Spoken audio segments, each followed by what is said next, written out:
In today's video, I want to speak to you about why women earn less than men and what we can do to change this pattern. Have you ever feared to ask for a pay rise or not dare to charge what you deserve? It's so common for women. It's a narrative that I've heard time and time again.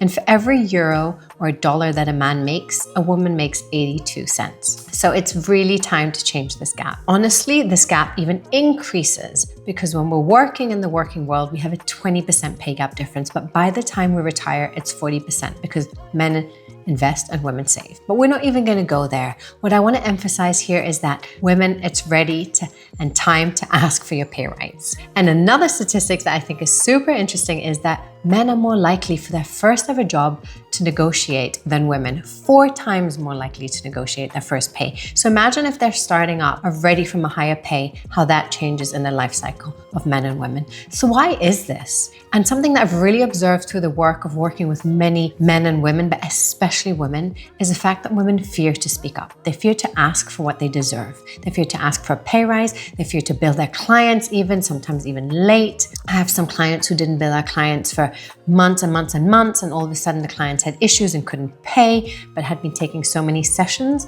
And this is a pattern that comes up time and time again, the fear of asking for money. Another big one is the fear of rejection. Women have this more than men, where they have scared to be rejected, where they're scared to be told no, and they just kind of stay in the same place and don't actually move forward and push for that. I'm comfortable here, this is what I deserve. It's a common narrative for women there. So fear to ask, fear to be rejected, and a massive one is a good girl syndrome. Wanting to please, wanting to be that good daughter, not getting out of your box, not pushing too much. And sadly, the narrative is that when men go for it, they're go-getters, they're making it in the corporate world, they're making it out there. When women go too much for it, they're like, oh, look at her, what is she up to? What does she think? Is she growing some balls? Let's rewrite this narrative, because in today's society, we don't have that much of a difference between men and women.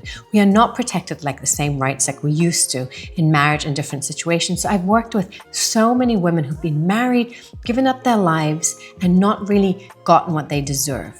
And then going back into the corporate world, not asking for what they deserve or putting their work out there. And it's time to change this. Let's really step on the bandwagon and let's see what we can do to implement that. And the first one is that if you're working in the corporate world, research out there what's going on. You can check pays on LinkedIn, PayScale, and Glassdoor, just to get a comparison of what others are getting in the industry too. Don't stay blindsided. Look out, have conversations, speak about money, and find out if you're at the right place. A lot of corporate jobs, such as when I worked in finance, we didn't share our pays. We had to sign confidentiality. And this really blocks you from knowing what others are earning and also really pushing for your potential. So have these conversations, go out there, look online, and maximize that for yourself. Of course, if you're working alone, which is what I a lot of times support, is solopreneurs, it's very difficult to know what to charge. And the first thing I always say is, don't charge according to your confidence. Don't charge according to what you feel like inside, but look at other standards. Look out there, see others, what they're doing, and really start benchmarking yourself. Of course, sometimes people push coaches and people to say, charge this high price, go for it. Go for something that feels comfortable for you and grow into where you want to get to. Because if you are also charging something that doesn't feel right to you, it doesn't communicate well. It needs to be authentic to you, but that doesn't mean to keep yourself small.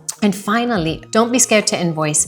Everyone is out there making their money, doing their services, and being paid for it. Even the women I've worked with who just don't send the invoice, who are afraid to ask for the money, who feel like they have to do it themselves. And a lot of this, through the work I've seen, comes from a lack of self-confidence. And we have to rewrite this narrative. Yes, we can be givers. Yes, we can be kind. Yes, we can take care of our families. But when it comes to earning your living and making structures and putting financial plans into place, these need to also suffice for your life. You need to be able to take care of your financial future, your families, and most importantly, also into retirement and later on. So what I really want to emphasize here in this video is that we can close this pay gap. And it's about communicating. It's about stepping up. It's about researching what's out there and trusting yourself and taking the confidence in this. A lot of times I've seen on a deeper layer that these patterns don't only come from this lifetime. They come from the fact that our mothers or our grandmothers haven't worked, the fact that we keep hitting these glass ceilings and we don't dare to go out to ask for more. And I would say research out there.